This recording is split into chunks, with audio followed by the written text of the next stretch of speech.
Hey, welcome back to another video.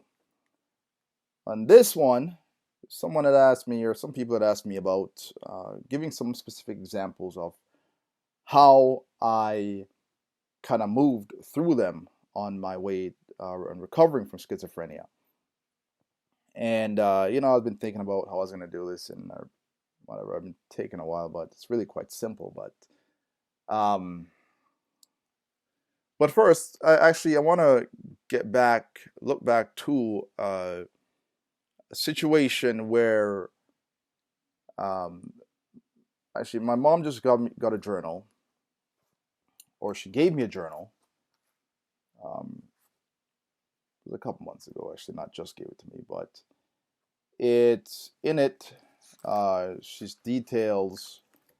It's all the stuff that she wrote over the years that I've been going through schizophrenia. Here it says, I'm not eating, no food, no food. This is 26 days, no food. And this one says, I'd eaten, shower. This one said, hadn't eaten, no shower. Hadn't eaten, no shower. And this was 39 days, hadn't eaten, no shower.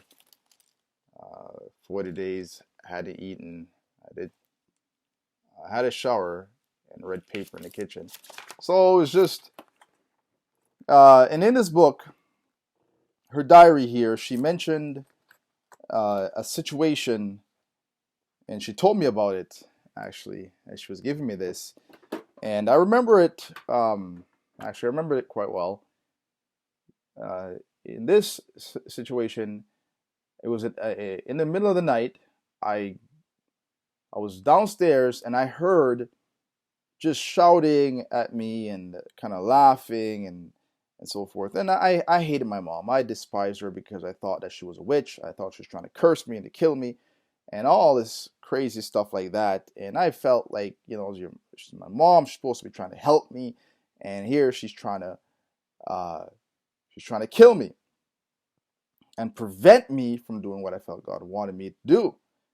So I I heard all this stuff, and so I went upstairs and I went to the kitchen and I grabbed a knife. Now, from her point in the book, she heard me come upstairs and she heard me rustling in the kitchen drawers, and she got out of bed. She hid in the closet. She was on the phone with her friend, determining whether she should call the cops or not. So I took the knife out and I went into the hallway, and I stood in the hallway with this knife in my hands because I was thinking, I'm going to go in that room. I'm going to raise hell. Now, with that comes another thought that says, don't do it, man. That's what they want. Once you go and do that, you're going to find yourself in a worse position. Now you won't be able to do things you feel like you ought to do. And so I said, on the other hand, man, they deserve it. She deserve it because, she's your mother. She's supposed to be, go ahead. No, don't do it. That's what they want. You do it, you're done. So I stood there wrestling back and forth until I leaned to the side.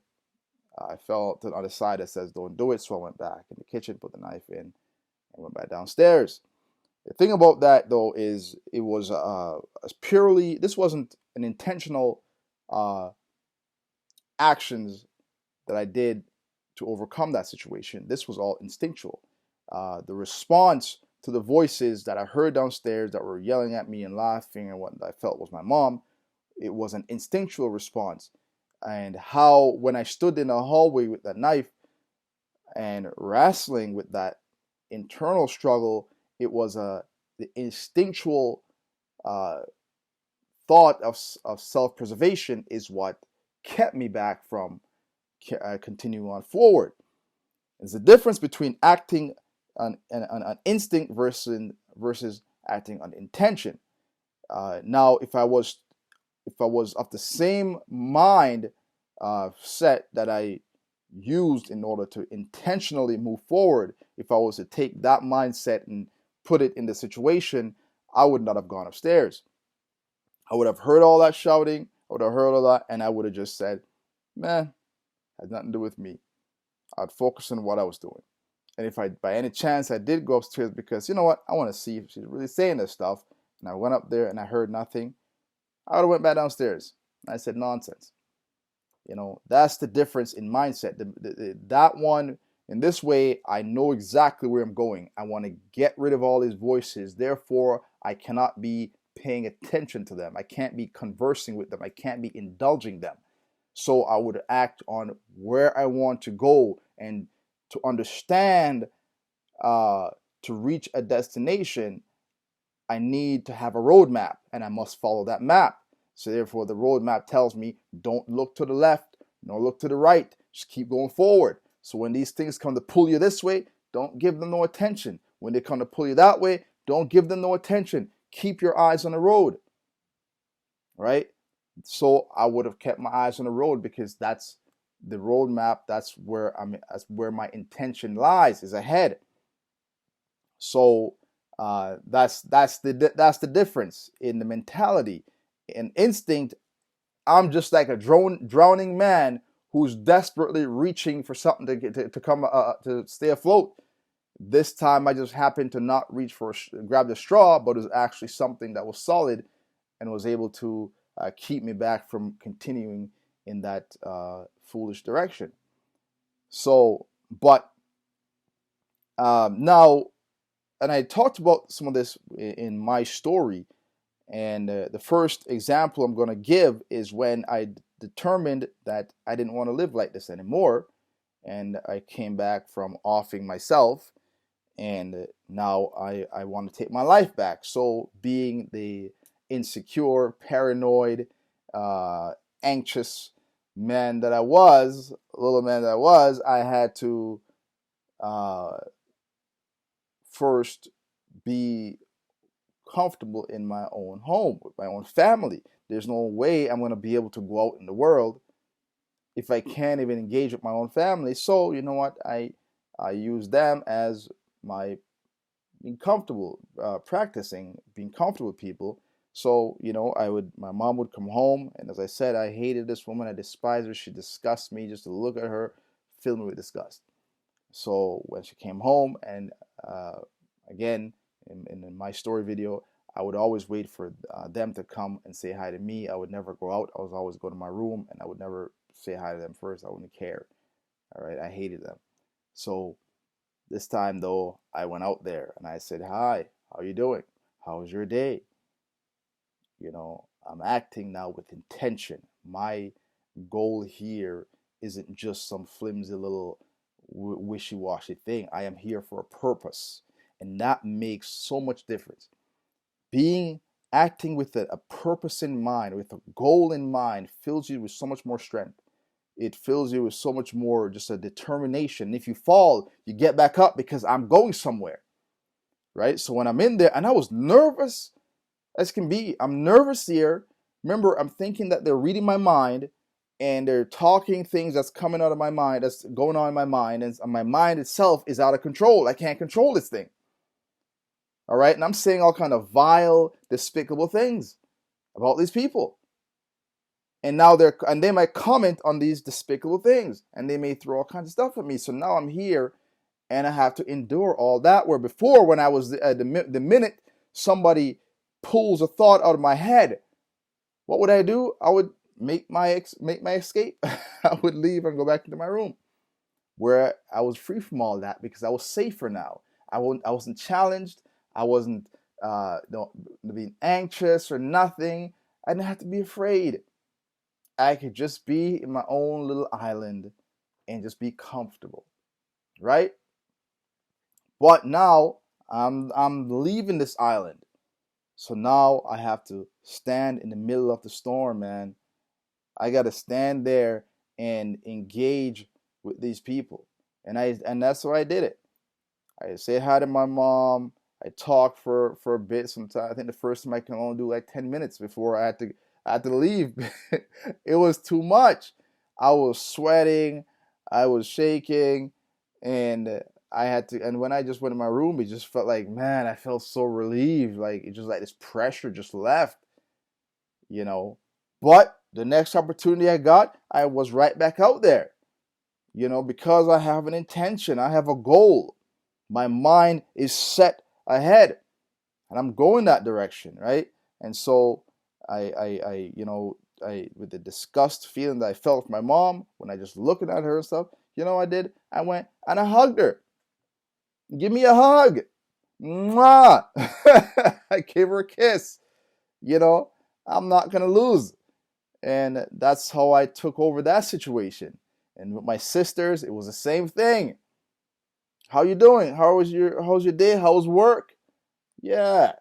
So I started to engage with people, and the more it wasn't easy, man. That's the thing.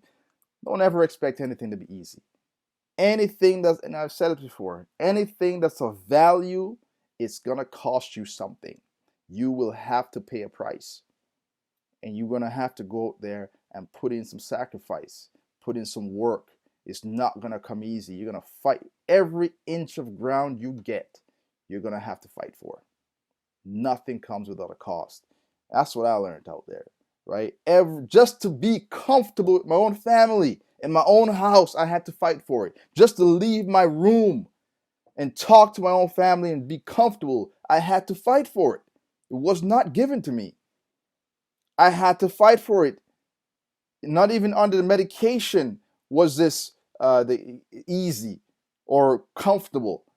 I had to put up with all of it, but in my head on the medication, I was always going back to fasting. Anyways, I was just doing this as a show so that I'll gain the weight and whatever and go back to do my thing.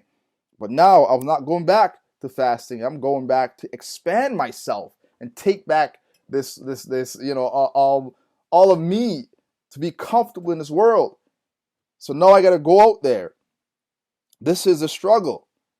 And I'm out there and I'm taking back land. I'm taking back being comfortable in my own home.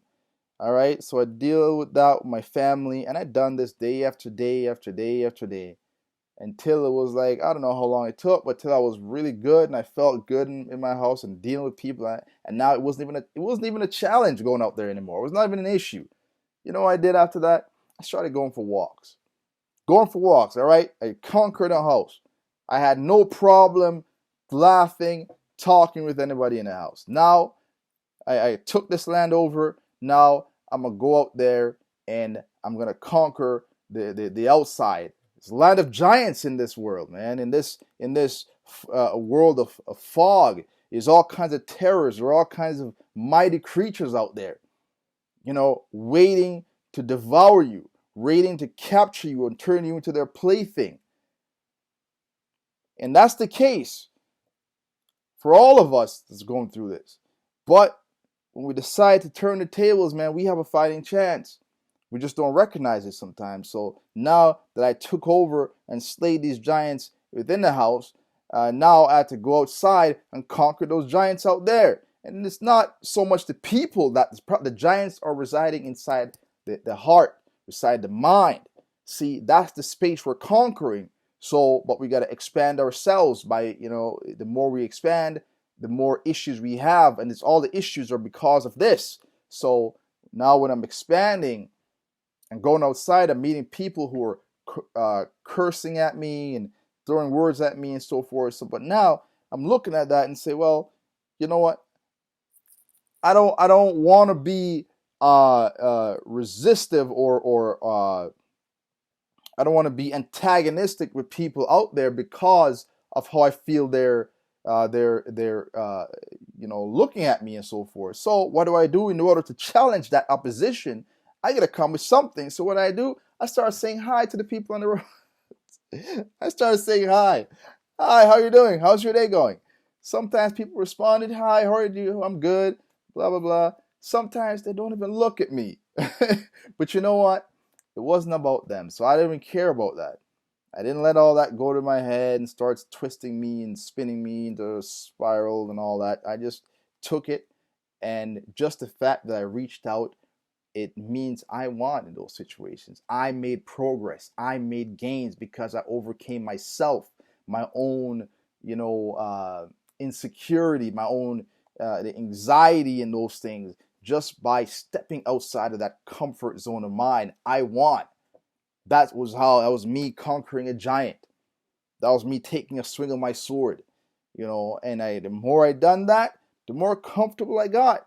I see people on the street, I got no problem saying hi, how are you doing? Communicating with strangers. That was something I would never have done. I would never have done that before. Now, while I was within the illness, before I got ill, sure, that wouldn't be a problem. But while I was in the illness, that I wouldn't have done it. They're all against me. So now I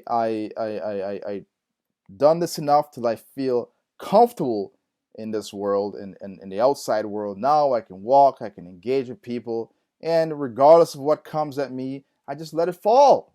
I don't hold on to it up here. I just let it fall, man. Say what you want, toss whatever you want. I'm not holding it. Sometimes the biggest thing, isn't it a contradiction? Usually in the physical world, one of the hardest things you can do is to hold on to something sometimes. You know what I mean? You're trying to hold on, especially something that's heavy. You're trying to grab. It's hard. It's heavy. You can't lift it. You got to let it go. But in the world here, one of the hardest things you can do sometimes is to let go of something. It's very difficult, right? Is to not hold on. And sometimes that's what it is. The things that come, I used to hold on to that. Grab them in my mind and let them take me and twist my head upside down until I'm spiraling into fear and paranoid thoughts and distrust and until I'm locked up in my room again. But now I'm not catching it. I'm not touching it, and that's what happened. That's kind of how I took back from in my house to outside, and now I'm on a job interview, trying to get a job because, man, I don't want to be on this. I don't want to be in social assistance forever, man. I can't live off this. I don't want to be. First of all, I don't want to be in my mom's house forever.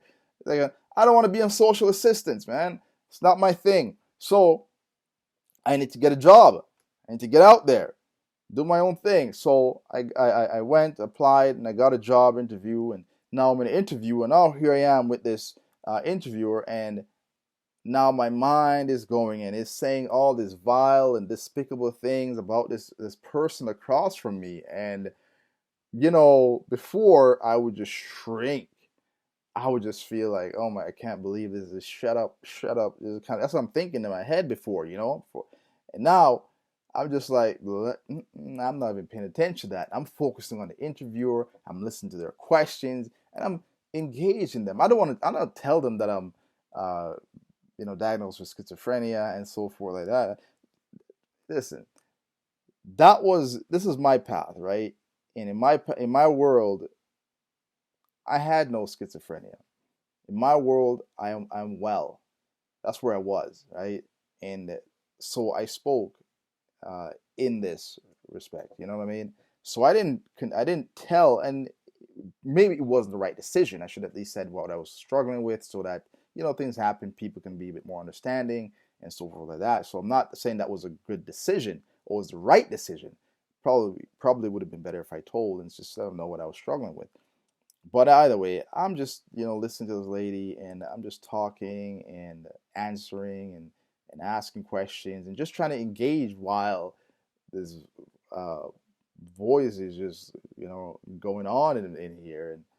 And I just, like I said, just don't hold on to anything. Don't try to hold it down inside my mind. Stop it. Don't stop it. Just let it go. I'm not even gonna look at it. And sure enough, I got through the interview. I got a call back. I got the job. And going into the work, that was another struggle. I'm working with people now in a work environment, and now I'm feeling a bit better. I feel a bit more comfortable, but it's still not really there. So I'm working with people, and now I got to deal with the challenges coming from people, the voices, and people have their little differences and stuff. And I'm not trying not to get caught up in the little bickerings and foolishness.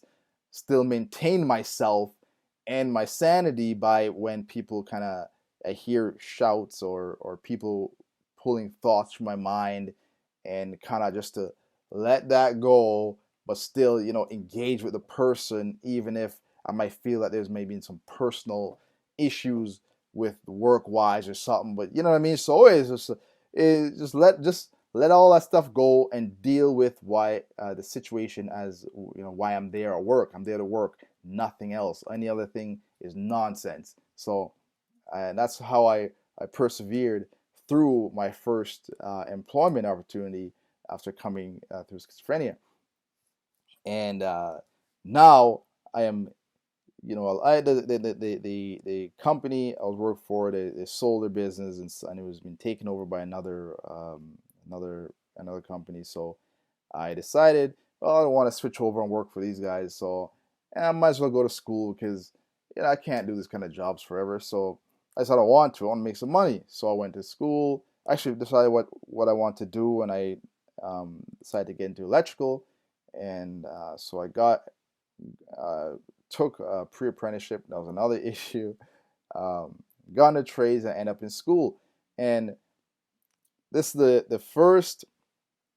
There were issues on the job, I should say that. There was issues on the job. It's the same stuff on the job. It's the same struggle. I'm just still trying to find myself, right? I'm still trying to be comfortable because I'm still not there yet where I can really just be myself. I'm still there, but I'm not there. You know what I mean? It's like I'm out here on my head, but yet I'm also right here. The me that I'm trying to get to is right here, but the me that I am right now, I'm just behind that vision. I'm just behind that image. So I haven't yet stepped into that image and become one with it.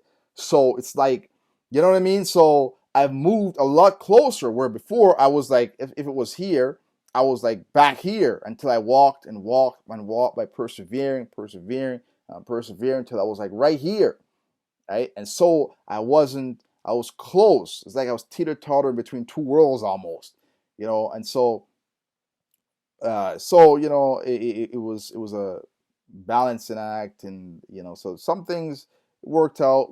Some plays I did well, some plays I didn't do so well, and people didn't understand what um, my situation. So you know, I end up getting let go from that job, right?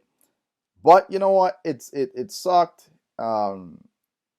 But and again, I didn't tell anyone what I was going through, which would have made things a lot easier for me. So, but that was all right. I picked myself up and I kept going. And and I ended up in trade school in the first year, and this is the last place that I really had a difficult time with this thing that I was feeling on this jobs, and that was the paranoia and the anxiousness, right? I kind of just feeling people are in my head and being kind of nervous about that sometimes. So I was writing this exam, and in this exam, being in class and then being writing this exam, and then now I'm writing this exam, and I'm reading through the questions and the answers, and I'm like, oh, I'm not sure what this answer is. I'm trying to do process of elimination, and now I'm looking at an answer, and somebody's like, wrong. And I was like, what the? Did anybody else hear that? So, and then yeah, I'm like, okay, I'm going back and I'm looking at it, and then I hear right when I decided what to choose. So I'm like, did that was that because I'm so, and then I end up thinking, hold on, man. Do you think all these people in this class are gonna get 100%? Because if they can tell me what the right answer is or the wrong answer is, they must know the right ones. And if they're all on the same page in some collective, then they all must be able to get 100%, because if they can scratch their throat, if they can shout out, I'm wrong here, surely they can know what's right. Surely they know what was right. But you know what? Somehow, I don't think that's the case. You know what? I bet these people does not even care about you, or not even know that you're even here. You know what? I'm thinking, who in the world do you think you are? That you think that these people got time to waste thinking about you, about your little exam. They got problems of their own. Man, stop thinking so much about yourself. Nobody gives a crap about you, all right? So focus on your exam and worry about yourself, and stop worrying about who might be listening or who might be telling you and scratching their throats or whatnot. Once I did that, man, I wrote my exam in peace and I passed my exams. I never failed another exam. No, I never failed an exam until fourth year. I failed one unit exam and I failed the red seal the first time. I passed it on my second time. That was it. And from I shut it down that one time, Never again. That was a final struggle uh, in that. I never popped his head up, right? And that's really, that was that giant that I finally took his head off, and that's that's what it was about, man. It's not hard, it's easy, ground level stuff, and I had to just realize I'm just too self-conscious thinking about me, me, me. Nobody gives a crap about you, bro. And that was a reality, and that was a truth that I hadn't come to until at that moment, and that just shut them all down. So that's what it is. They're giants in the land, and we have to go out there and we gotta aim for their heads. We do that by just putting ourselves in situation and standing, man. Um, you know, Obviously take your medications. Obviously talk to people. If you go out, if you're on a job, if you're in school, let people know what your instructors or your managers or whatever, people who need to know. Not everyone needs to know your business, people who needs to know, and it makes things a little easier for you. For me, I took everything on by myself, and it wasn't easy, but I wasn't willing to give up. A lot of times, I've heard people say, don't set your hopes too high, pretty much, because if you have your high hopes and you don't reach it, you don't achieve it, then you know what? You're gonna be disappointed. I'm not for that nonsense. To me, I think that's terrible, terrible advice. I think, to me, what I said when I was going through that, and you know what, it's been 1 month, 2 months, 3 months, and you know what, nothing happened. And you know what, yeah, there is that this you wonder if it's gonna happen. Is this real? Is this, what I mean? You start to doubt. But then I had to set my mind, and you know what? This is a battle, man. And if I've got to fight until my last day on this earth, I'm gonna keep fighting. It's better to die fighting than to just throw in the towel and to just give up. That would be what I thought would be far more damaging. Far more damaging to just give up or just quit. I said, nope, I'm going to hold on and I'm going to fight. If I'm going to go down, I'm going to go down swinging my sword. I want to go down fighting for something, believing something, rather than just giving up because why? Things wasn't going my way. You know what? And because of that attitude, that determination, that never say die attitude, unwilling to give up, to not surrender, you know what? I persevered and I got what I was fighting for. All right? It wasn't easy. But I kept a good attitude and I kept giving thanks despite what came my way. I got back up, and I kept moving forward, and until I am where I am today, you know, um, working a job where I can, pretty good job, um, making at least 80 grand a year, um, and can go even higher.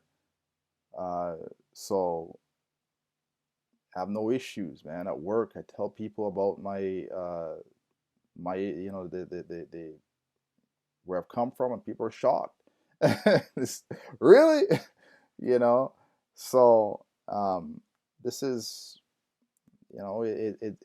it's a struggle. It's a real struggle, but we were able to get there. We're able to keep moving forward, and we can really just have confidence and believe. And I've talked about some of these things in my previous videos.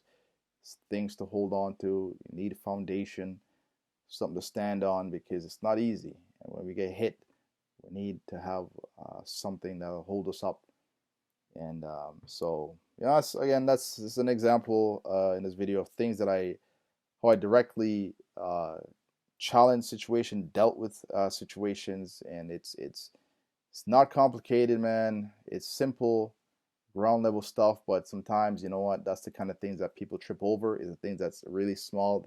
You make it complicated, you make it big, you make it, you got to go to school and you get this big education, and sure, people hold on to that, and people latch on to that, but you make it real simple, ground level stuff, and people it trip over it.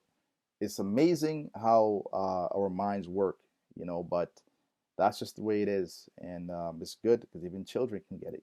That's the whole point. That's why it's so beautiful, because even the children can get it. It's not just for the highly intellectuals. It's not for the big um, organizations. It's not for the, you don't have to be only a doctor or a big psychiatrist or whatever to get this stuff. You can be anybody and get it. It's free. It's free, man. It's easy stuff. It's the same stuff you use to go through life. You get your education, the same perseverance, the same self-talk you have to give yourself to not give up, to keep believing. It's the same thing. It's the same thing. You shrug off the naysayers. It's the same principle. It's the same principle you use to succeed any area in life. And why should the mental be any different? There's an idea. There's something they never heard before. That's the way. It's all the same. It's just we're not used to seeing it like this. We're not used to. It's a mysterious illness, and we're taught like that, and the what the doctors don't understand, obviously falls on us. We don't understand, and then that mystery becomes even greater. But it's just basic ground level stuff to get through the schizophrenia. It's not as big as a monster as it is may appear to be. Um, we can win this. So anyway, next time